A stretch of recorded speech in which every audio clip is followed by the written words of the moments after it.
day, we were in class. I was in band at the time, and the classroom phone rang, and the teacher went and he answered the phone. He got really serious. He got this really concerned, shocked look on his face, and he hung it up and he turned to us and he said, "Everybody sit down, be quiet. The bell's going to ring in a couple minutes. You're going to stay seated." And then he went over to the doors and he locked them. First, some of us were like, well, is it a bomb threat? Because we used to get bomb threats all the time, but then we realized that doesn't make sense because when we get a bomb threat, they evacuate us. And then we're like, is there some type of killer in the school? Is there a weather alert? The teacher wouldn't answer any questions. He was told not to. And the bell rang. We all stayed seated and we sat there for a really, really long time. And then the next bell rang, which means a whole other class period had passed. And still he said, "Stay seated." And I can't tell you how long we were trapped in this room and nobody was telling us what was going on. We never had a situation like this, and we had practiced so many drills, if there's a bomb, we all go to the band lot. If there's a tornado, we all go to the basement. If there's a fire, we take these exits on this side. We always had a plan, and this was just something that we had never planned, and nobody was telling us anything. So eventually, they're texting their parents and calling their parents, and they're saying, "Do you know anything about this?" And the parents are all freaking out, and now it's like an ordeal. Some of the parents started listening to the police scanners, and it was getting back to us that there were ambulances outside of our school, and we're just like...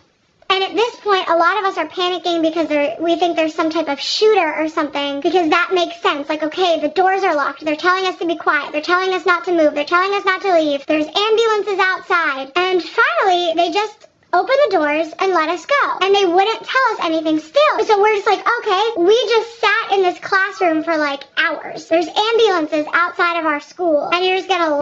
room for like hours. There's ambulances outside of our school, and you're just gonna let us go to our next class? So you can probably tell by the title of this video what happened. A girl died in class during school hours. And here's the story on that. So earlier in that day, around like first, second period, somebody sold her a bunch of Oxycontins. She, during school, took all of them. She ended up going to her 7th period class at 3rd period, and she walked in and the teacher was like, "Honey, what are you doing here?" And she said, "Oh, I'm here for class." And the teacher was like, "You're not here until later, honey. It's only 3rd period." And I wasn't here for this, but supposedly when she walked away, she said to somebody else, "Oh, she's on something," or "She's drunk," or something. But it was obvious that she was on something. So she went a couple classes later and she put her head down on the desk. She was sleeping, and she was just kind of one of those students who, you know, showed up late and slept in class. Obviously didn't show a ton of interest in her room for like hours.